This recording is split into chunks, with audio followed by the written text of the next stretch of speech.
Brooks Koepka won the US Open for a second consecutive time after finishing one shot clear of an impressive Tommy Fleetwood at Shinnecock Hills. After clinching the championship, he was met by his girlfriend, Jena Sims, who congratulated a man by planting a kiss on his lips.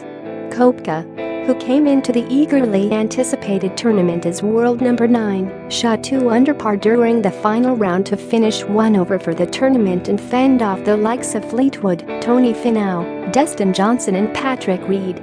The American began the day tied at the top with Finau, Johnson, and Daniel Berger, but it ended up being Englishman Tommy Fleetwood who would be his closest challenger.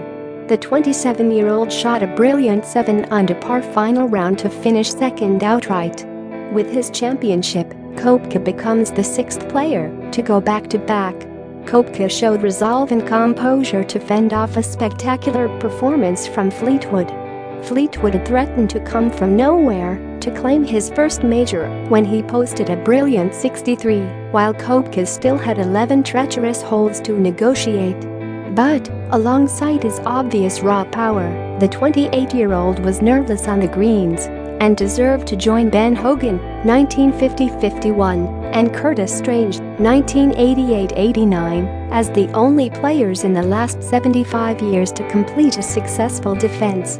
Only at the difficult 18th did he falter, where he missed the green with his approach.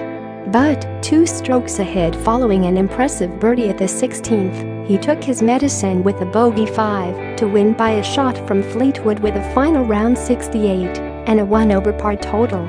European Tour privacy policy for Fleetwood. There were shades of last year since he put up a stout challenge when playing alongside Koepka before settling for a tie for 4th place.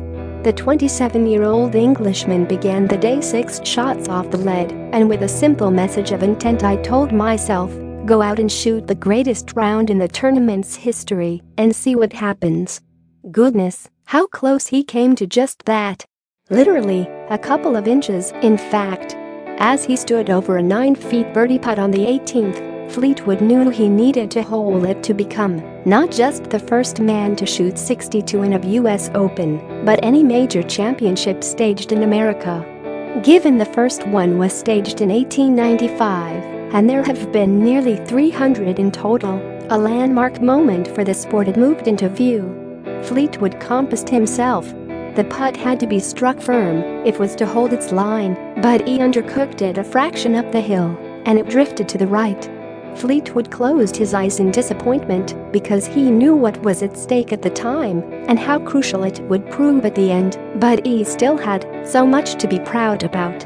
As it was, he became only the 6th man to shoot 63 in a US Open, joining the likes of Jack Nicklaus and Miller on that mark. It was the lowest round posted at a US Open at Shinnecock by 2 strokes and sits nicely alongside the course record 63 he shot last year at Carnoustie, the site of the Open next month. I suppose if I had the chance to go back I'd hit the putt a bit harder because I knew what it was for in terms of history, said Fleetwood. But I made so many good putts before it, I can't have too many complaints. It was a great round of golf. Whatever happened to Saturday's unplayable course, you might wonder. Having made it too hard one day, the hapless organizers went somewhat the other way with soft greens and relatively kind pin positions.